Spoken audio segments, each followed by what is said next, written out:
Hello and welcome, and in today's video I'm going to share with you the top 10 most underrated ARC dinos in 2025. In number 10 we have got the Spino, and the reason why I put this dino here is I think compared to the Rex it really doesn't get the recognition which it deserves per se.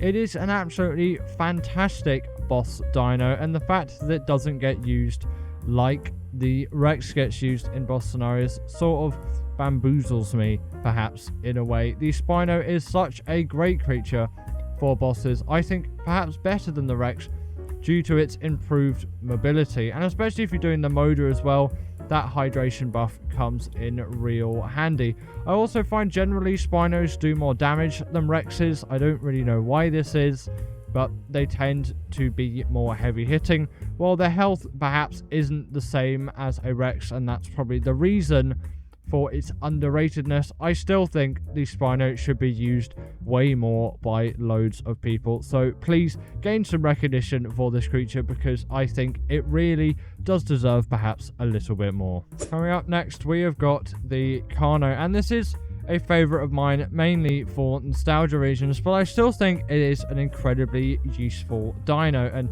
hence why I've put it on the list, really. The Caro is a small, reasonably agile dino that deals bleed damage since it's TLC, of course. I think that makes it much more useful than its original non-TLC'd self.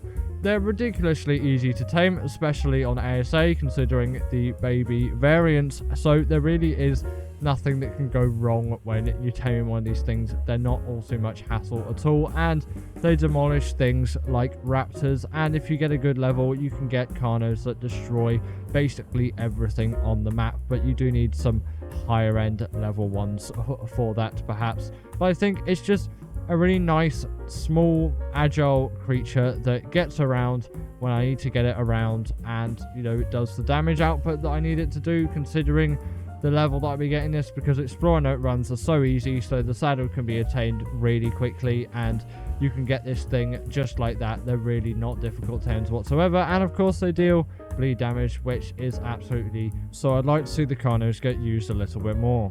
Coming up next then we have got the Allosaurus, perhaps more of a favorite compared to the Caro for a lot of people, and it does make sense on a lot of terms. It is a larger, perhaps more agile creature that deals bleed damage as well and has a pack bonus. I do think they are a little bit underrated compared to things like Rexes though. They are far superior than the Rex for me, even for the boss fighting, because they just deal great amounts of damage. They attack fast, and the main thing is they're actually mobile. The Rex really isn't particularly mobile, and I think that's its main downside compared to creatures like the Spino and of course the Allo, which we're talking about now.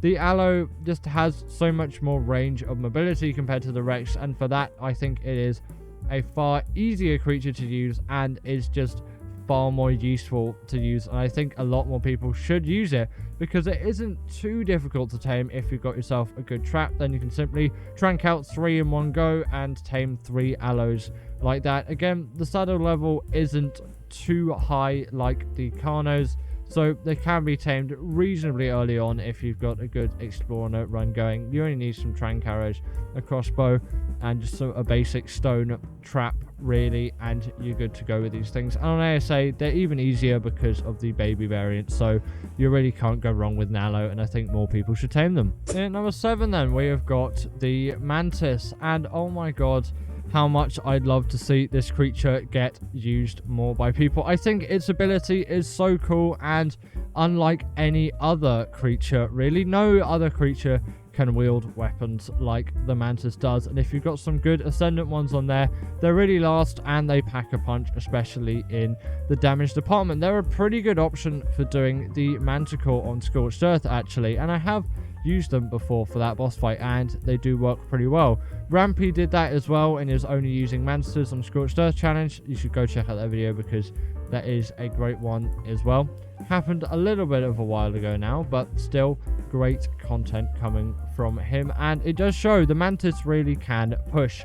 And of course it's great for doing any sorts of farming and gathering as well, and this is mainly where I get the use out of the Mantis more than its boss fighting skills, is the fact that it can harvest mutton like this on rags so easily. It can harvest metal with picks and do all that stuff. You could use an Anki for things like metal, and I do use an Anki most of the time, but sometimes I like to whip the Mantis out because it just is so great for doing these things, and it makes it fun as well, which is cool. The Beals is next, and this creature is definitely one of those where I think people only use this thing for gathering cementing paste, and that is only what I use it for as well. But a lot of people are still reliant on beaver dams, and the Beals is a great way out of that, in my opinion, and is superior. If you go into the insect cave on the island, the amount of cementing paste you can gather with this thing is absolutely insane, and it's way more than you get in a usual beaver dam haul. And if you get a good level one, that can be done easily, and you can just do it over and over and over again. It is so great and so effective. And you know, personally, I used to use beaver dams myself, but I've since converted, and it is a much better option, especially going to the insect cave on the island.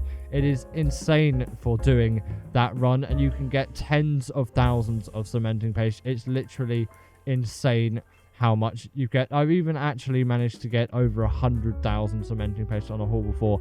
I do have increased rates, so you wouldn't be able to get that just on default rates, but still, they're not increased all by that much. It's insane how much you can get with these things. In number 5, we have got the Vonaur, and this is one where I think a lot more people should use it, especially the R variant, as it is just a great thing for traveling around the map, and it's great for its combat use as well. You can get some long-ranged attack out of this creature, which you can't out of many, and they're really not too difficult to tame as well. The R variants on Genesis Part 2 really are my favorite, of course, because, you know, they have benefits over the usual. But in ASA, you're just going to be stuck with the default one until Gen 2 releases, which I think is going to be in 2026 sometime, having a look at the timeline. So there's a wait yet, but if you do want to check these things out on ASA or ASE, please do, because they are incredibly useful for their long-range attacks, and they're just a really cool creature, and I think they should be used more. Considering they got an R variant, they must have some popularity, right? But I don't think people are talking or using them as much as I think they should, because they are, frankly, fantastic creatures, and they're great in the combat department, and they're pretty nimble as well. They can get around the map reasonably quickly. Now, the RG might be a weird addition here, but I think considering other creatures have released after it, especially with things like the Rhinognatha, the RG's been somewhat overshadowed, and I think it deserves a little bit more respect these days, because it has been doing our work for so long, and I still use it to this day because, frankly, I love it. And although, yes, maybe it's not the fastest creature, I do think having some speed leveling on flyers is also much better as well. Please just use flyer speed leveling if you're on single player. It is so great to have this thing going a little bit quicker, per se. If you do have this thing going a little bit quicker, though, this is default as I'm showing here on the B-roll, it is even nicer to use. But still, the portable smithy features and the fact that it can heal up so quickly does make it such a great versatile creature. And considering the weight reduction on things like metal, it is great for farming metal, and it is just generally an all-round amazing flyer, and I think it's been overshadowed somewhat in recent times, and we should perhaps pay it a little bit more respect these days, as frankly it does deserve it. It's been here since day one. The Thea is in at number 3, and not only because its saddle is unlocked at level 69. Nice. This thing is personally just a great creature for all things gathering, and I feel like people use some other creatures perhaps more than the Thea. I think it gets a little bit overshadowed, especially by things like the moss chops for fiber gathering as well. I think the Thea is the realistic next step, as it is an insane fiber gatherer. It's great for gathering wood and thatch on top of that too, and berries as well if you so need it. It is really the workhorse when it comes to that, and it's a pretty good meat, hide, chitin and keratin gatherer as well. It can pretty much do it all, apart from, you know, rocks and things like that. But you've got your Ankis or your Mantises for things like that, and I feel like, considering its combat use, especially in boss fights like the dragon, since it's herbivorous and the fire attacks do barely any damage to it, it deserves a little bit more respect in the boss fighting department and also just in the general gathering use, as I don't see these things get used enough, and I think they deserve a little bit more, actually, frankly, a lot more, considering they are incredibly useful creatures and we should all be using them a heck of a lot more. Coming up next, in at number 2, we have got the Crystal Wyvern, and I feel like the normal Wyvern overshadows this dino really, and I feel like it deserves more respect in the Wyvern department. In my opinion, I prefer them from the normal Wyverns, especially the Blood Crystal Wyvern being my all-time favorite. I think the abilities are just way cooler than the usual fire, poison, ice, etc. Lightning included, although the lightning is my favorite out of those 4 on Ragnarok, although out of the original 3, the lightning is my favorite, of course, out of fire, poison, and lightning. But the Blood Crystal Wyvern is still my favorite, and the Tropical Crystal Wyvern works great too. Although, yes, there is a level cap on where you can tame it. An Explorer Note run, it gets you there very, very easily, in my opinion, and you should have no troubles with it, really. So, go tame yourself a Crystal Wyvern. They really are no hassle at all. There's a specific spot where you can stand on their back, and you'll be fine taming these things up like a breeze, and it's normal Wyvern performance, and frankly, with better abilities, in my opinion, and to think that they don't get used as much as they should be really beats me, to be honest, because I use these things all the time. I personally love the Crystal Wyverns, especially the Blood Crystal Wyvern. That ability, the blood-sucking ability, is simply my favorite. And in number 1, we've got the Blood Stalker. And the reason I put the Blood Stalker here is because I don't see it get used for underwater transport, travel, whatnot, but it is the king of that for me. Nothing really can beat it, in my opinion, for all things underwater travel and transport. And it's great for getting around the map as well, especially if you select the right map for it. Some, like Valguero, really isn't the best map for it, but still, the underwater sections are very easily traversed with this, and you can see the aggros of all your creatures around you.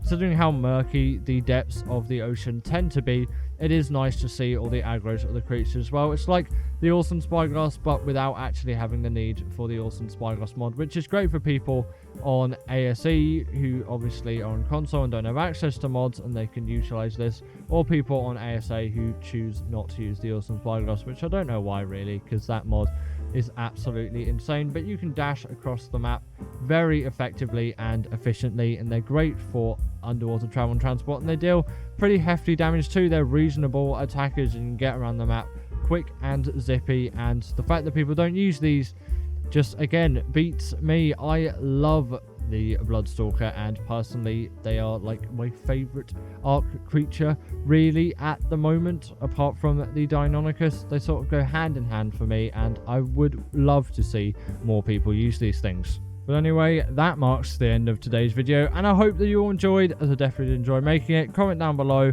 what the most underrated arc creatures in 2025 are for you, and I'll see you all in the next one. Bye! And give it up for our patrons, Ekaterina Puchkova and Karina Thorne, Dominic Maciejewski, sorry about that name, and everyone else that's on this list. All the people I've mentioned are paid members, and if you feel like that's something you want a shout out at the end of the video, go join the Patreon or become a paid YouTube member.